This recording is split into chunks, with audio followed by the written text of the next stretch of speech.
So, Excellency, honorable guest speaker around the globe, ladies and gentlemen, now I would like to invite our next guest speakers, Marina Brozeri from USA, and the topic is problem solving and online tools. So our guest speaker will have 30 minutes for the whole presentation, including question and answer. Now, I would like to give this floor to our guest speakers. Please welcome. Hello, good morning from Brazil. I'm from Brazil, actually. It's 7:30 a.m. here. I could not sleep because the presentations were so good that I needed to watch all of them. Thank you so much, Kristen. Really enjoy your presentation as all of the other ones. First of all, I would like to thank for being a part of this conference. I'm really happy. I'm learning a lot. And I really hope that I can share a little bit that it can be useful. I'm a math teacher, so I'm going to present my screen, but I want to do something a little bit different. I think we are all a little bit tired because you are in the end of the day, yes? So I want you to participate with me. I'm going to share some online tools that I use in my classes, and we are going to do some activities together, hands-on. Okay, so I want you to cope with me. So let me share my screen. That's it.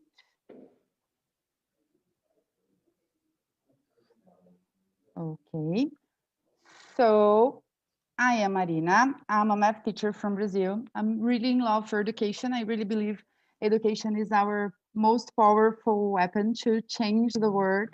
I'm in love with math, problem solving, and contest. I make a lot of math Olympiads, and I really love that. I really love competing, and I think when students are competing, we can get the best of them. They get motivated.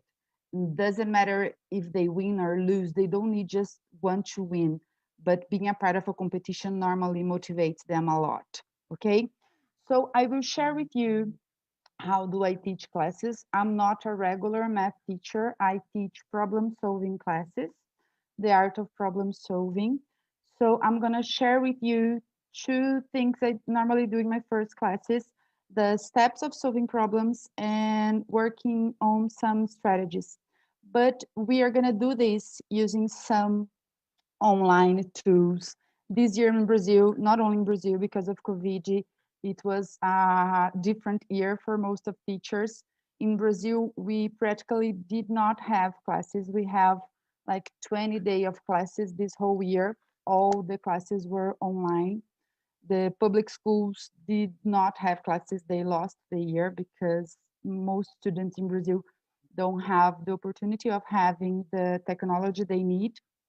Private classes, they had classes, but 170 days of classes online. So we needed to reinvent ourselves and start working with different tools.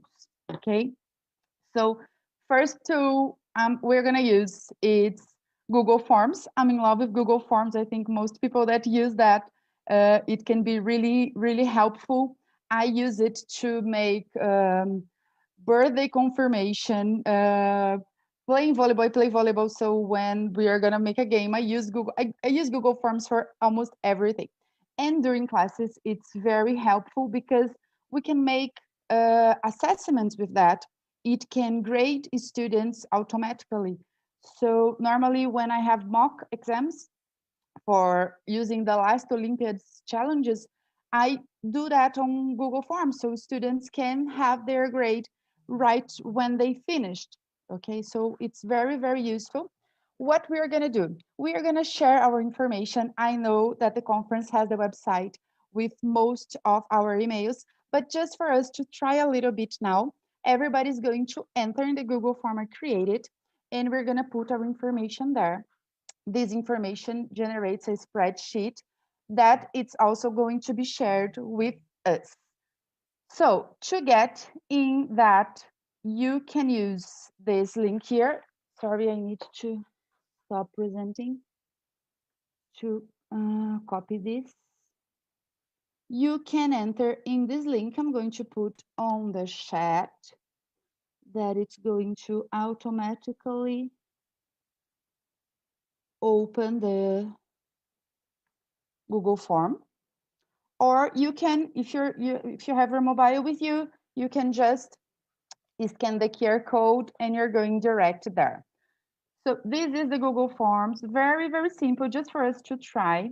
It asks your name, the country you're for, the company you work, email, phone number, and ask for information. None of these informations are mandatory, okay? You can put the information you want. If you don't want to fill that now, it's not a problem too. The idea is just for us to try to use this a little bit.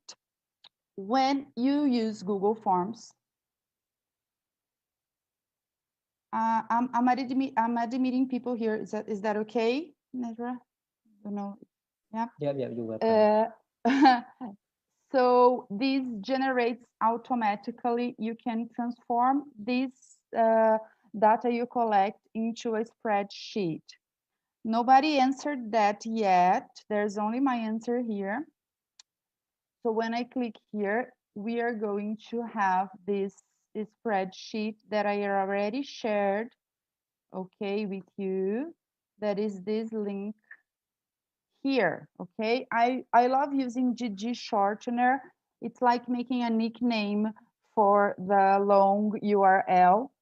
So if you type gg.gg Cambodia conference, you will have all the information we collect here, or you can use this QR code as well. Probably this presentation will be on the website later, so you can have access to that. Nobody answered my Google form. Okay, somebody did. Thank you so much. Zach already answered. But the two I'm gonna use now, I need everyone to answer, so it's going to be beautiful. And it's going to take just one word for you, okay? So this is Google Forms and Google Spreadsheets. Kristen was using here. I really like how we can collaborate with students doing a work in the same spreadsheet and doing everything online and together with them. So Google tools are very useful for online classes. I don't know if you have ever used Mentimeter. It's more used for language classes, not only for math, but I also use sometimes when we want the student to express what he understands or even a result of something for logic problem solving. So Mentimeter, we can use alternative questions, making charts, making tabs, but my favorite is to make the word cloud. So we are gonna share where are we from, the country where we are from, and then we will have an idea of, there are 72 people in this room now. We will have the idea of how many more from Cambodia. Brazil will be very small because I think there's just me from Brazil here, but there will be US, Singapore. So the idea for us to click, you're gonna click, you can get the QR code. Okay, just click here in the QR code. Let me share the link with you of this. You can click in the chat on the link, or you can, second, copy link, or you can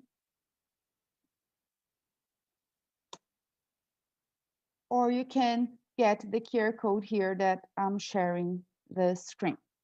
Okay, very simple. You can put your smartphone here or click on the link on the website and just write the country you are from, just that.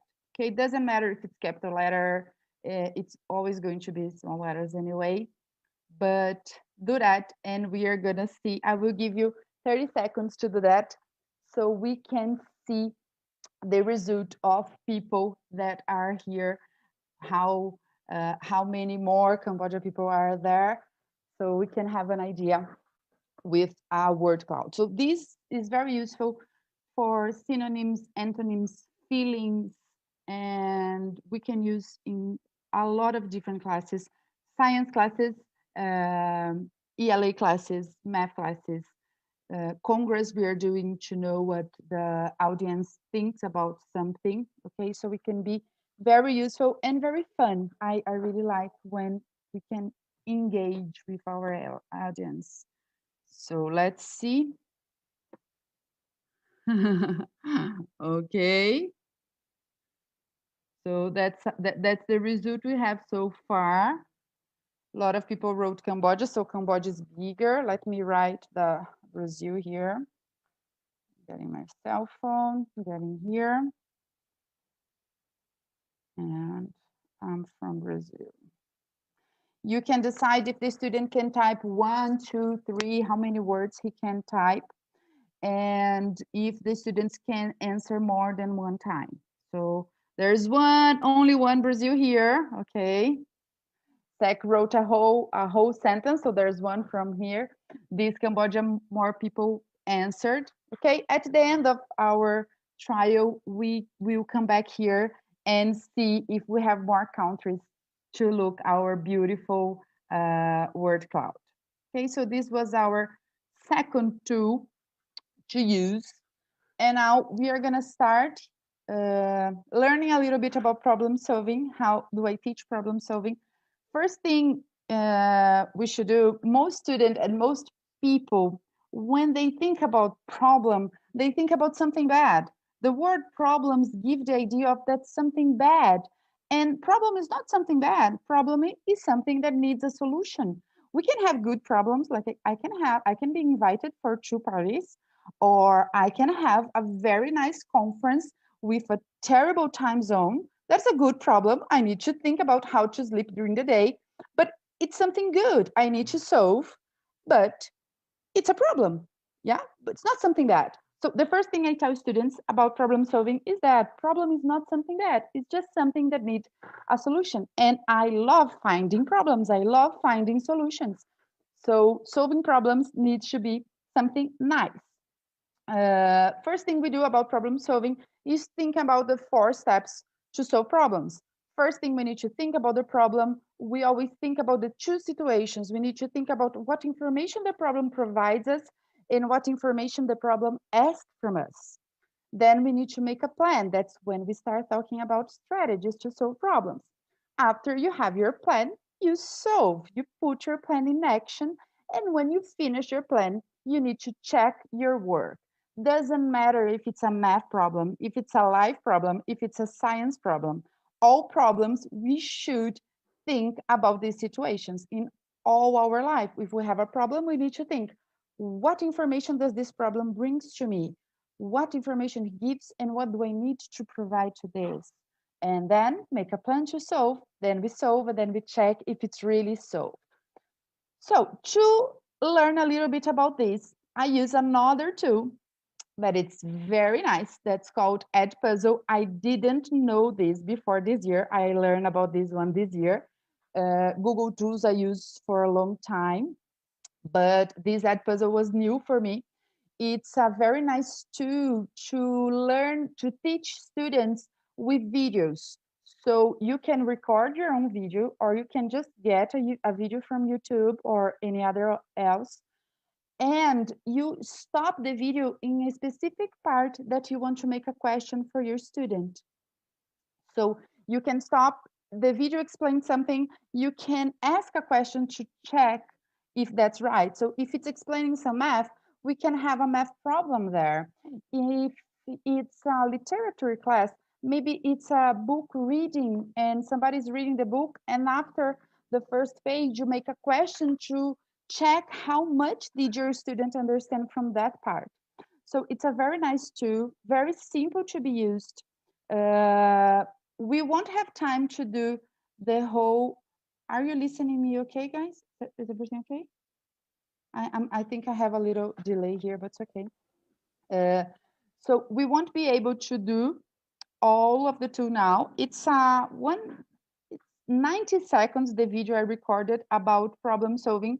I hope you can see that after. I'm gonna show just a little bit for you to understand how the tool works, because we have another tool and I was asked to give 10 minutes for questions, so I cannot show everything. So you will have here the link, okay, and the QR code too. I love QR codes. I think you can see that. I use that a lot. I think it makes our life so much easier. I'm gonna open a post window here. So when your students entering the link of the Etcher, they need to put a nickname or their own name. If you're using Google Classroom, you can share that in the Google Classroom with all students. So this is the video I recorded, okay? And all these drops here, they are questions. So when I start the video, first, the video starts with a question. Do you use any strategy to solve problems? Yes or no? There's no correct or incorrect here. You can also automatically correct if you use multiple choice questions, okay? And then when the video starts, you won't be able to hear the sound because I'm using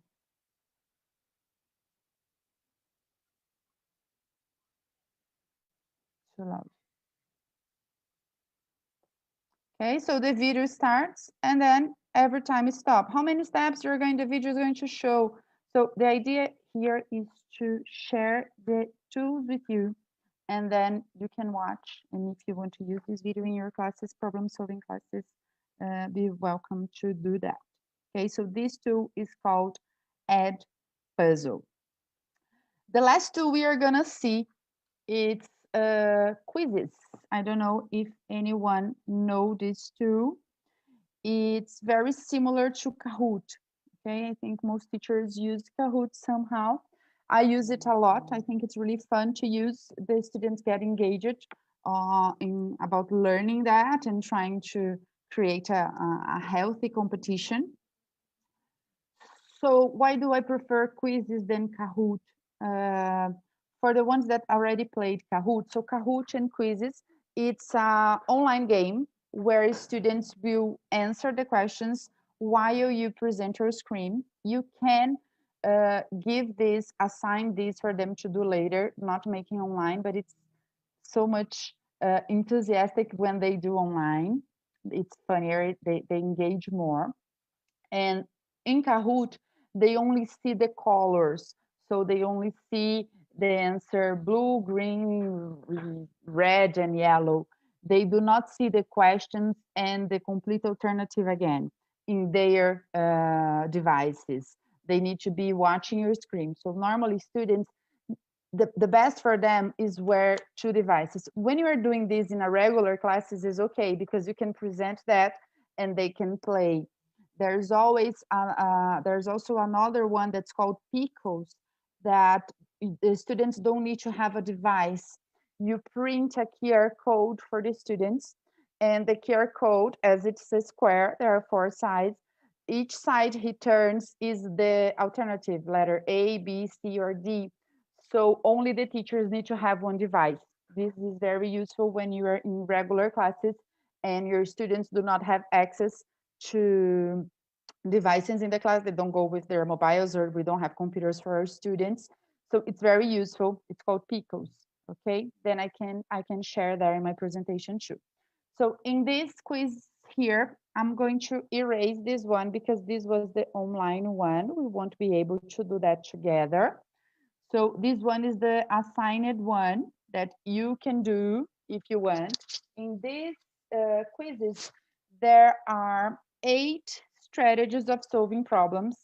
And after this strategy, there is one problem to be solved.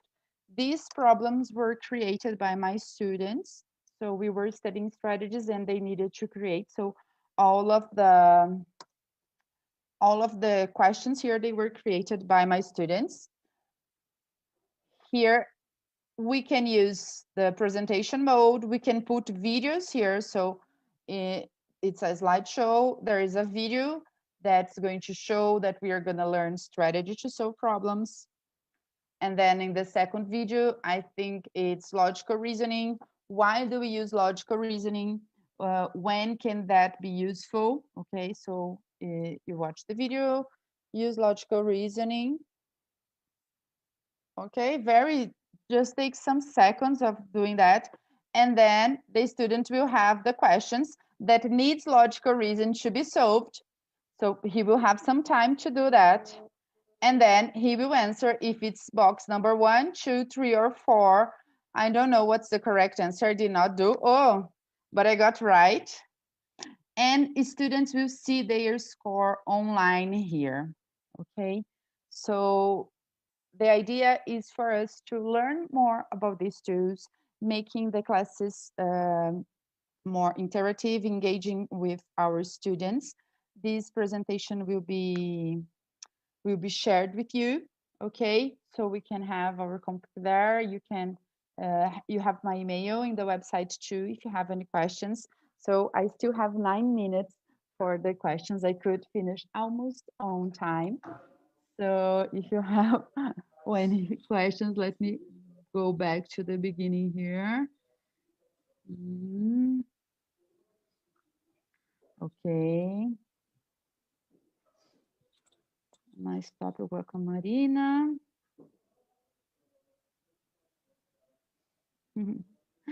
Thank you, Yo. Interesting. When we use this method, what percentage can students understand you're solving for science subject? Sorry, Loy, I think I did not understand. What percentage can students understand you're solving for science subject? My classes are problem solving. Normally, my focus is on math, okay, on Olympiads.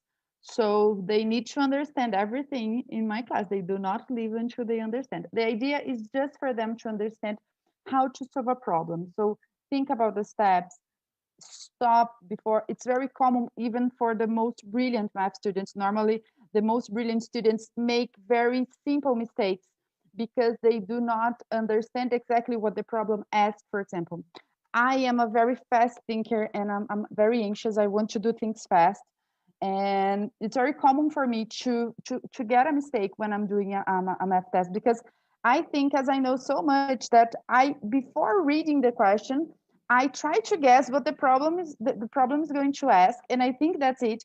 And sometimes that's not what they ask. It's very common for students to have these mistakes in contests. They answer not what is asked. So it's very important to stop, think about the problem, and then we start thinking about different strategies. So I saw a video from the Braj from India that works with Olympiads too.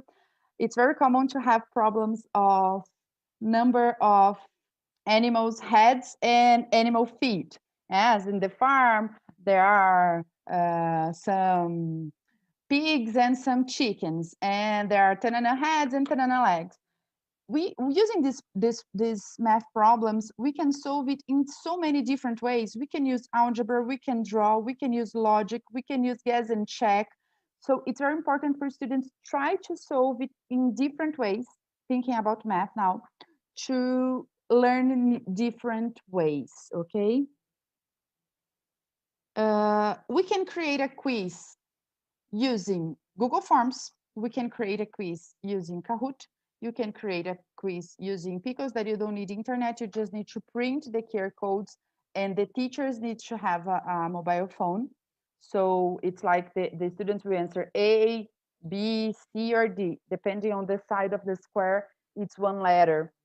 So that's how you can create a quiz. Quizzes is my favorite one, because as you see in student screen, he can see the complete questions and what is written in each alternative. So quizzes is my favorite. I prefer quizzes that Kahoot or Picos or any other one. But depending on the class you're teaching, if the students do not have the devices, it's not possible to do.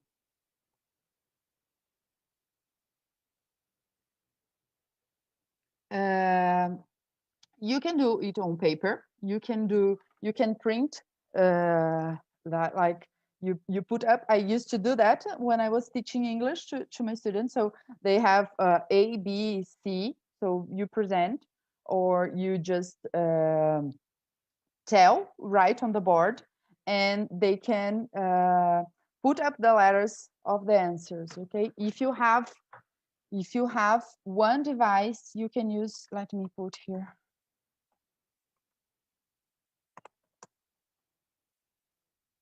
You can use, because I'm getting the link to share with you, okay? That the students will, I will share with you there in the presentation, okay? It's similar to Kahoot, but you don't need to have all devices. So for rural areas, it's going to be easier. Okay, let's take a look at our word cloud to see if we have more answers there. If anyone has any questions. Okay. Very interesting app. I'm trying with my mobile phone. Okay. Then if everybody tries, you can see the result of students who got most questions right or not. You see, I told you I like competitions. Hi, Kinson. My question, how can teachers design quizzes for teaching mathematics for kindergarten? As we have mathematics Olympiads for kindergarten now, so you need to have images and simple questions, simple answers. You will need to be the reader. You cannot ask them to read the question. So, but you can have patterns, following the pattern, which one will be in quizzes, Kahoot. You can upload images and video, not only in the question, but also in the alternatives. Okay, so it's possible. As they can learn math, they can play with kids quizzes. Thank you. So thank you Quiz so much. Yeah. Just quiz app is totally reliable. Okay, the student answer. It's very common for students say, "Miss, I was going to type letter A and the mouse got letter B wrong." Sorry, but the answer is accurate. The student know at the right moment if he took it right or wrong. Okay, guys, thank you so much for being here again. If you need me, you have my email. Yeah, thank you very much for your clearly explanations and answer to the question.